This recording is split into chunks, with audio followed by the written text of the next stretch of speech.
I know you heard me on the radio. Flexing. She loved the sound of my voice, it's the best thing. Daydreaming of the jazz all day. Pick up the phone late night with Larry K. I know you heard me on the radio. Flexing. She loved the sound of my voice, it's the best thing. Daydreaming of the jazz all day. Pick up the phone late night with Larry K. Dolphins fans, it's Larry K here, host of Phin-Addict Fury, and I'm here to tell you I had to set up shop and do a little video on a Monday morning here, Monday after a vent session, therapy session Monday. It's not a live show, but I just felt the need to get some thoughts out there because you guys know you tune into my channel for objective discussion on the Miami Dolphins. I might have my rants after the games, and I might have my show on Tuesdays, and we got G the Legend going off on people, and all that's a huge part of this channel. But another part of this channel is legitimate logistical talk about the Miami Dolphins from a serious perspective. And I wanted to sit here and talk about, what would I do? What would Larry K do if he had control of the Miami Dolphins franchise? Now, this is a franchise that I have loved since I was a little child. My earliest memories, that time of innocence where you still think life is infinite and you still think that there's a mysticism to existence. That's born for me in that 1990s, that early 90s with Dan Marino and all the fanfare we had and arachnophobia. The guy had the Dolphins hat in the beginning. Got killed, but hey, he had the hat on. Marino and Jim Carrey, Ace Ventura. There's just so much fanfare, and the team's good. I mean, they broke my heart losing to the Chargers on a missed field goal, and then in the divisional round of the playoffs.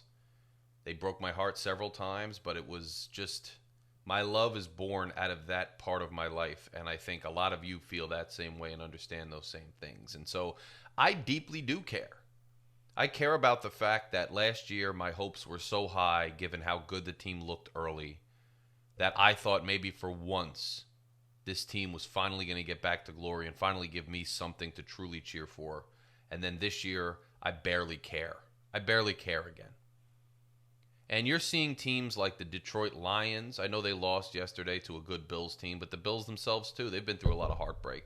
Seeing teams like the Bills, the Detroit Lions, become formidable contenders and their fan bases get to cheer and enjoy it. And we thought we maybe turned the corner last year, but we don't even win a playoff game. You have the Kansas City Chiefs, who for years were not very good, and now they're a dynasty.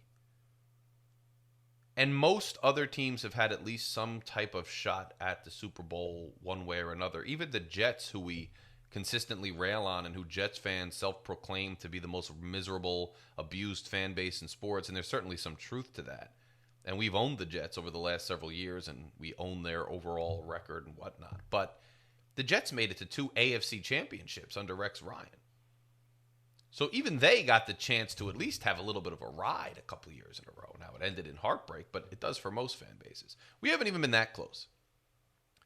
And this year, Tua Tagovailoa and the Miami Dolphins and Mike McDaniel and GM Chris Greer, they trot out a team that early in the year, preseason, I told you I was not that impressed with.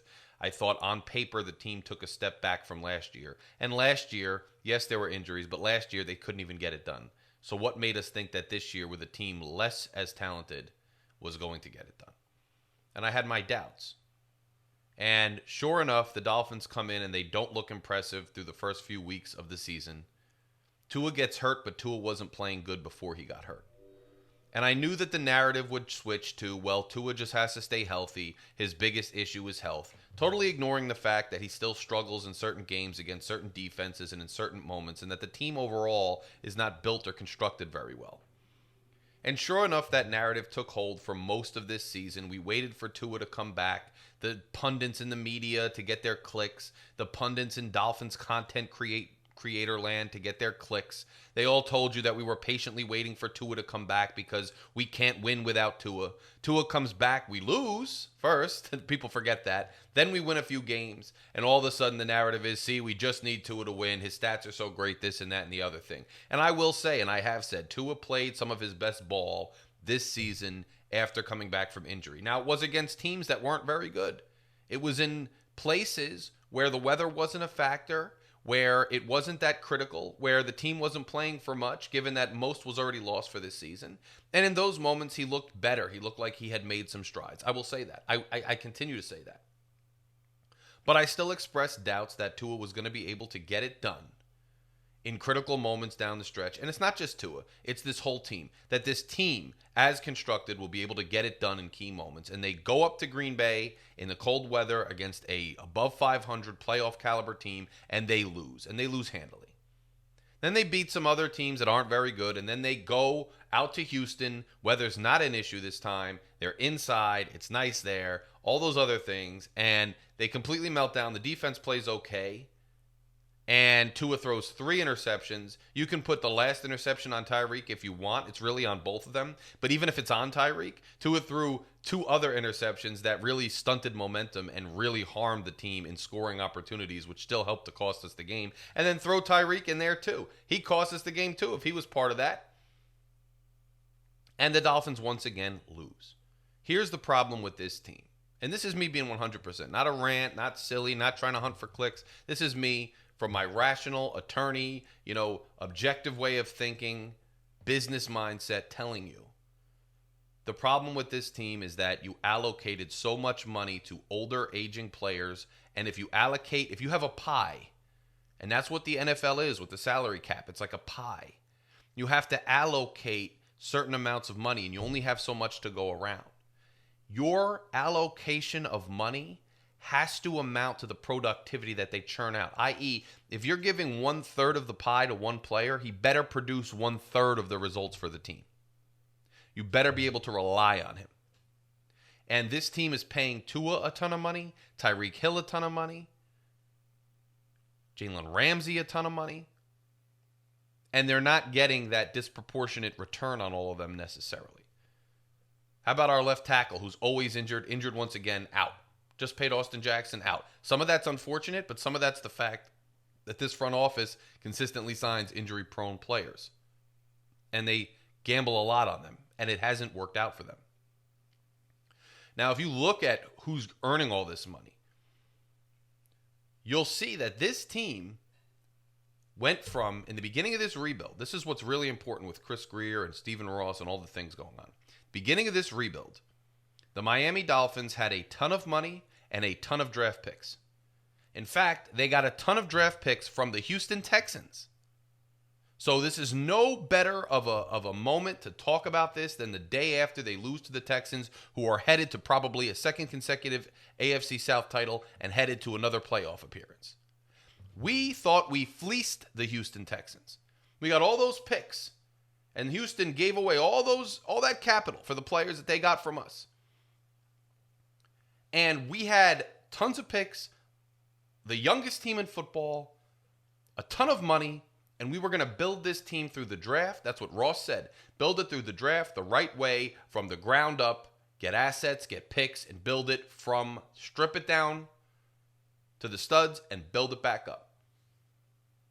But now, at the end of years of this rebuild, Houston has surpassed us. And this Dolphins team is one of the older teams in the league, paying most of their salaries not to young guys that they drafted, that they raised in the system, but to guys that they got from other places who are now over the hill and aging. You may not want to hear it. And Tyreek may have something left in the tank, but he's getting up there in age. There's only so much more he has left in the tank. That's not because there's anything wrong with the man, but that's just the natural aging process. I know it because I'm 39 years old. Now, Calais Campbell, he's outdoing me because he's my age and he's slaying, and that was a good signing. But aside from that, most guys are going to start to hit their peak in their late 20s, early 30s, and then it's downhill from there. And Tyreek Hill might have something left in the tank, but eventually, whether it's this year, next year, or the year after that, he's going to start declining. And we got a lot of money tied up in him. Jalen Ramsey, I think, has already started declining. And we've got a ton of money in him. Tua Tagovailoa is young, but he has shown time and time again. It's now year 5, bro. It's enough now. He's never won a playoff game. He's always struggled in critical moments every single season. He's struggled to beat certain coverages when they shut it down, when they have shell, he can't challenge anybody with his arm. It's enough now. We let this GM during this rebuild go through 2 different coaches. And this is where we really got derailed. And I want you to understand exactly where we got derailed in this rebuild. This team was building through the draft from the ground up with homegrown players, being sparing with spending, and trying to, the philosophy should be, you draft your own guys and you keep your own guys because they're homegrown culture guys, glue guys, guys that you can rely on. That should be what you do.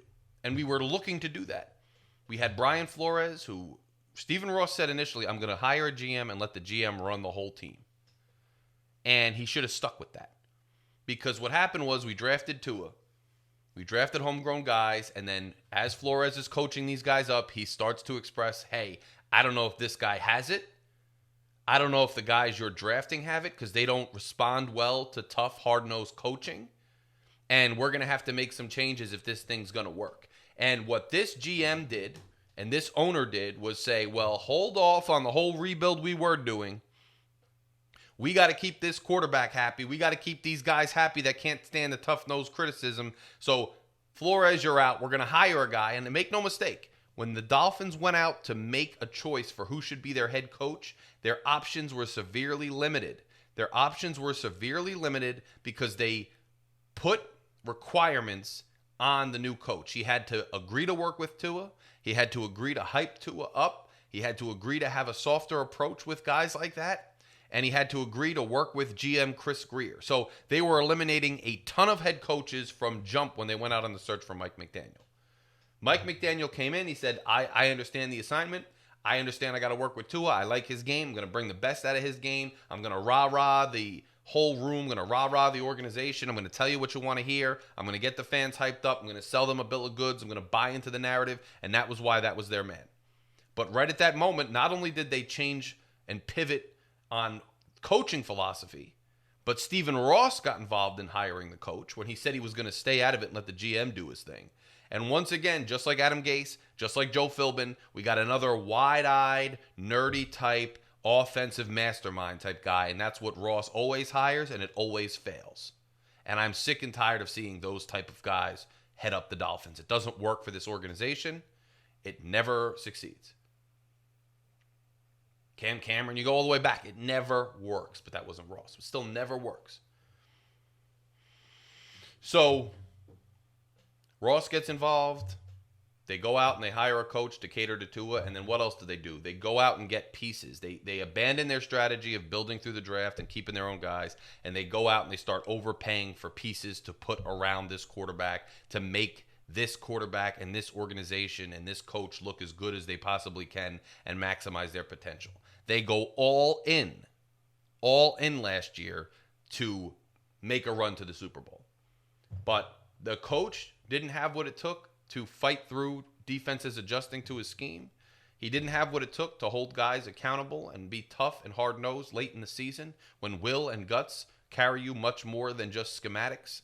And they didn't have the vision to realize that the quarterback was always going to falter in critical situations, and he had a limited game that required him to have even more pieces around him healthy than they realized.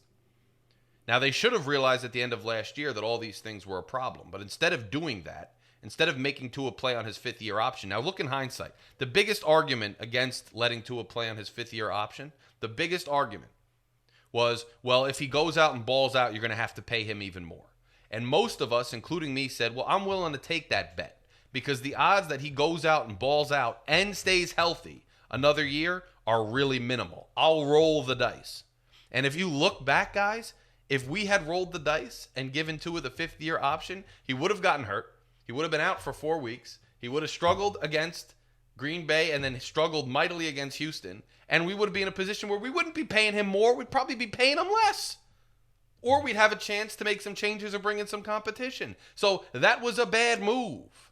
That was a bad move to sign him again. And they doubled down on Jalen Ramsey, Tyreek Hill, all these guys who aren't giving us production in proportion to their salaries. And they're also aging and probably over the hill. We totally abandoned the rebuild. We got way too ahead of ourselves trying to just plug holes to placate this quarterback and this offensive philosophy that probably wasn't going to work. And in the process, what did we do? We let our homegrown guys, the picks that Chris Greer had that were good, we let them walk. Robert Hunt, gone. Christian Wilkins, gone. I know he was asking for a lot. You could have maybe upped his offer before the season, not paid him as much, maybe kept him. If not, whatever. AVG, gone. Guys that are integral parts of the team that we brought in, that we drafted, we let walk so that we could hire and bring in these high-priced veterans to try to plug holes and win, this now mentality that has now screwed us over and kicked the can even further down the road. It's been a mess. And so here's what I'll tell you what I would do if I was the owner of the Miami Dolphins, which sadly I am not. It's Stephen Ross. But here's what I would do, because here's what they've done in the past. They get rid of Tony Sperano, but they keep Jeff Ireland. And then they hire Joe Philbin, who was an absolute abject failure. Then Mike Tannenbaum comes in, and they get rid of Philbin. Now they bring in Gase. Then finally, after the Gase and Tannenbaum debacle, and finally Tannenbaum bows out and Chris Greer is elevated. And now they say, well, look, Chris Greer, and look, I'll be honest with you. Or at that time, I thought Chris Greer had some good picks. I did. I think he still has some good picks. He has some bad picks. But he has some good picks. And I thought, okay, fine. Roll with Chris Greer. Let him make all the decisions. And Stephen Ross said, I'm going to let him make all the decisions. He's going to hire the coach. We're going to live and die by what Chris Greer does. But then he reneged on that. And 2-3 years into it, he's participating in talking to the coach, firing the coach, hiring the coach, all this other nonsense. And now we're at a crossroads, and I'm seeing all these narratives out there, which, I've been calling out narratives on this show since I started this show. And my call-outs, most of the narratives that I've called out have been accurate. I've called them out and said, watch out for this narrative, and I've been right. So you might want to tune into me a little bit and listen to me when I talk about these narratives. The narrative now is, well, we should get rid of Chris Greer. And even the media is saying, you got to fire Chris Greer. Chris Greer, right? Just like before, it was fire Brian Flores. Anything to take the focus off the quarterback. Anything to take the focus off one guy or the other so that Stephen Ross could do a half-assed job like he always does and fire just the GM but not the coach, or just the coach and not the GM. And what does that do? That puts you in a predicament where the only GM you can bring in has to agree preemptively to work with that coach and work with that system. Or the only coach you can bring in has to agree preemptively to work with that GM and work with that system. And what does that do? That limits your ability to hire the best guy for the job. I'm not going to hear this narrative out there in the media sphere about firing Chris Greer and trying to keep Mike McDaniel. I'm not going to hear about his attributes as an offensive play caller. I'm not going to hear about how well he did last year. I'm not going to hear about how Tua's under contract and you need the best coach to deal with his needs. I'm not going to hear any of it because all it's going to do is kick the can another 2 years because you're going to bring in a GM. He's not going to like McDaniel from the start, but he's going to act like he does. Then when it's time to scrap McDaniel, the GM's going to say, well, you can't fire me. I never had the chance to pick my own coach. Get rid of McDaniel and let me pick a coach. Now, once again, they got to pick a coach who's going to work with that GM, and then they're going to fire that GM, and they got to bring in a GM who's going to work with that coach. Don't do it. If I was the head of this organization, I would fire Chris Greer, and I think McDaniel has attributes, Chris Greer has attributes, but overall, they've been a failure. Overall, this iteration, this chapter in Miami Dolphins history is a failure. Whether they got good attributes or not, it's just not working out here. I would say I'm very sorry. Thank you for all the memories. Thank you for trying your best. Thank you for doing everything you could with this team. But we've just got to move on for the good of the franchise, for the good of the fan base, for the good of South Florida and the history of this team, which has been shrouded in misery for the last 20 or so years, which is a shame to the rest of the history of the Miami Dolphins. And we're going to move on from you, Mr. Greer. Thank you for your time. Then you're going to fire the coach and say, McDaniel, thank you so much, but you did come in under the Greer regime. You came in under that iteration of the team. And quite frankly, we just don't think this is a good fit anymore. The team is soft. And then I'm going to go shopping. And I'm going to go shopping for a GM and a head coach. And either I'm going to hire a GM, which I would say, I said I would hire a GM, one of the guys who's a deputy of one of the most successful guys who's just waiting on their chance to get in. I think some of the guys that you say are a proven winner, well, why are they now available if they're a proven winner? Usually they flamed out and they don't have it anymore, and you're going to get duped with a bill of goods because the guy used to be good. Or the guy has some other issues you're not hearing about. It's going to be toxic. I say hire a guy who everybody thinks highly of, who's learned the ropes in a really successful franchise. Bring him in. And I'm telling you right now, the type of coach I'm going after is a hard-nosed, younger coach. Not as young as McDaniel, though. I would love a Mike Vrabel in here. I would go all out to get a Mike Vrabel in here. The guy had a lot of sustained success at Tennessee. The fact is Ryan Tannehill couldn't get it done at the end of the playoff runs, but they went on deep playoff runs. I like Mike Vrabel. I think he's a really good head coach. Or some other guy that's hard-nosed, that has accountability, and has the right pedigree and connections in this industry to bring in the right X's and O's guys under him to execute the plan. Now, you can also just fire Greer, hire a GM, and say it's the GM's decision whether to keep the head coach or not. But that might make things awkward because now the head coach is there and you got to be the bad guy and fire him. I don't know if that's the right decision or not. I'm only saying that because I'd love for one guy to make all the decisions, and if the GM wants to keep McDaniel, fine. I just don't think it's worth the risk. I say you get rid of McDaniel and Greer at the same day, at the same time. You start over. The new regime, whether that's a GM coming in with a coach that he hires, or whether you hire a GM and head coach together because these guys want to work with each other, I would say open call for the Miami Dolphins, an excellent opportunity to, lead a storied franchise into the next chapter. Present me with your ideas and solicit ideas. And I bet you're going to find a couple of GM/head coach tandems that know each other, want to work with each other, that I could present you with a plan that you can rock with. And if I'm Ross, I'm saying, hey, open call. I'm reaching out to football contacts. I'm putting it out there in the ether. I'm putting it out there. I'm putting the word out. I'm looking for a tandem that has a plan. And you start interviewing GMs and coaches or both together, and you find the right match. You hire the GM, or you hire the GM and the coach together, however you want to do it, however the plan best works, whatever works best, and you let those guys execute their plans. I don't care if you hire a GM who then goes out and does a coaching search. I don't care if you hire a GM who already has a coach in mind or vice versa. I don't care. But let those guys have delineated responsibilities. The GM does the grocery shopping. The coach makes the dinner. No back and forth football czar nonsense. I want to pick the groceries. And that's what's going to happen if we keep McDaniel. He's going to get more personnel power. You already know how it goes. It's BS. It never works. You hire a GM and let him hire the coach, or you hire a tandem that agree to that delineation and responsibility from jump, who have a plan. And then from there, you let them execute their plan. If they want to eat the salary hole that we're in by cutting guys and still having dead cap space for a couple years to fight through it while they establish a culture, let them do it. If they think they can get more out of Tua and bring more to him by bringing in competition or being a little tougher on him or whatever else they got to do, or changing the culture around him or tweaking his game, let them do that. Tua's under contract. He's still shown promise in some games, even though I think he's probably not it. Hey, that's their decision. They want to cut veterans. They want to keep veterans. They want to bring whatever they want to do. Just let them do it, because I don't know if it's going to work, but this iteration is not going to work.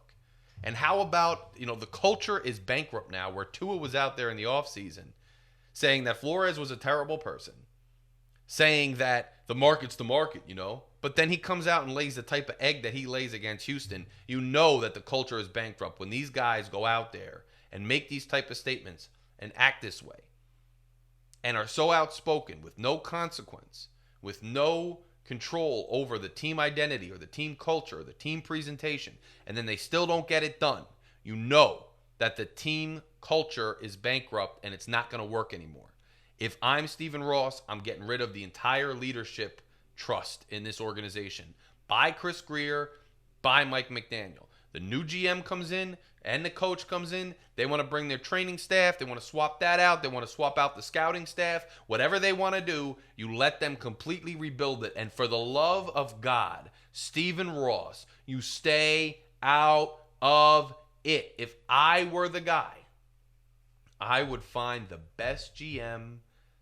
And like I said, either I'm hiring the GM and let him do the whole coaching search, or he can present a coach to me from jump that he likes, or vice versa. They can come as a team. I'm hiring those guys or that guy based on their vision, and they'll give me a timeline. 3 years, you'll see results, Mr. Crane, or 5 years, you'll see results, Mr. Crane, and I'll say, okay,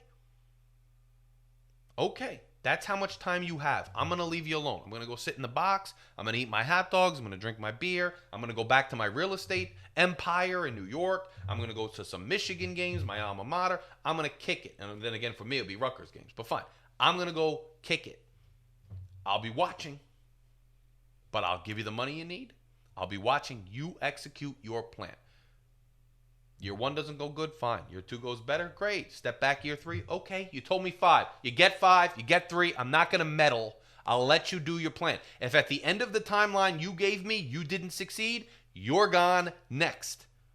But I'll give you that time and I'll stay off your back. And if a player's crying about, how tough you are or you can't treat people that way, whatever, unless it's abusive or criminal, I'm not getting involved. If that player's a problem for you, you can get rid of that player. Quarterbacks and all, big fan bases and all, you can get rid of them. No more catering to the most vocal of this fan base that has no clue about football, but constantly just wants to parrot and tweet out whatever the media is saying. They just, Tua. You're not a real fan unless you love our Dolphins. You're not a real fan unless you're looking at playoff scenarios that maybe we can make the playoffs if every single team loses in front of us and we run the table by 50 points. We might make it. I love the Dolphins. That's not a real fan. That's an easily manipulatable pawn fan. That's not a real fan, okay? That's not a knowledgeable fan. Enough of catering to those people who just have an affinity for certain people for whatever reason, but don't actually see the forest for the trees. Enough of that. We're here to win. And if there's pain initially because some of the fan favorites are gone, or, whatever, we're going to do it. And the media in South Florida with all the clapping and no more narrative nonsense. I'm going to hire the right guy and I'm going to step the hell away and let them live and die on their results. And that is another problem with the South Florida media. There's too much placations, too much backdoor deals. Too many guys know too many people with the team. Too many people want to please the fan base. Too many people are too soft. You don't get that in other cities, man. I'm sorry, but you don't. You don't get that in other cities. Out here right now, I don't have palm trees outside, whatever else. I got family down there. I love it down there. I love South Florida. I love it. I grew up going there. I go there. I love it. I know it. I love it. But right now, I'm sitting out here in the rainy, freezing cold weather in the Northeast. And we don't play around like that. You're not going to call the coach and say, now because you said this, we're gonna put out this narrative or that narrative. Or, actually, it wasn't that bad. Or actually, no. You get destroyed if you're not doing well. You get held accountable. And it's time for the media down there. And not just Dave Hyde saying fired Chris Greer. No, not just Greer. The whole regime. The whole regime has to go. All of them. Not just Greer so he can half-ass this. With the new GM, now he's paired with McDaniel. Now McDaniel has a real GM. And then as soon as Greer leaves, you hear all the narratives. Well, Greer didn't really do what McDaniel wanted. Greer didn't really do what Tua wanted. Just so the fans can go, now that we got rid of Greer, now we're going to be really good. Because Greer didn't do what McDaniel wanted. Bro, don't do that to me. Spare me the BS with the narratives. Just get rid of all of them. Because it's nonsense. They're both responsible. And so is the quarterback, but he's under contract. So you rock with him and see what the new coach and GM wants to do. Guys, this has been a Monday morning discussion with host Larry K of Phin-Addict Fury. If you've enjoyed this discussion, please hit that subscribe button right there. You can also click the join button and become an official Fury Fam member. When you're a member, you get access to special behind-the-scenes videos where I talk only to the subscribers. You get access to a written column that I release that's available only to subscribers, where I'll type out some of my thoughts, and it's content that no one else can see except members of this channel. And we've got some other perks coming down the road. Shake and I are working on behind-the-scenes show for members only as well. And you get to support the channel and the content that I bring you. So consider clicking the join button and becoming a member of Fury Fam. You also get preference on the panels when we're on there doing live shows. Your comments will be highlighted much more often. So click that if you enjoyed the content, but at the very least, please click subscribe to support the channel. And please check back for more content in the future. G the Legends video did drop. It's a crazy rant. You're going to want to see it. Our live show, Larry, Lucci, G, and Shake, is on Tuesday nights during the season. You're going to want to see that. You got In the Blender with Shake. It's another great show where he interviews a bunch of different Dolphins fans and other dignitaries, and that continues to grow. And that was Shake's brainchild, very talented guy who comes up with things and a lot of good content for this channel. So if you did like the content, do us a favor and support the channel. And other than that, we will talk to you very soon. Make sure you tune in Tuesday night. Larry K is out.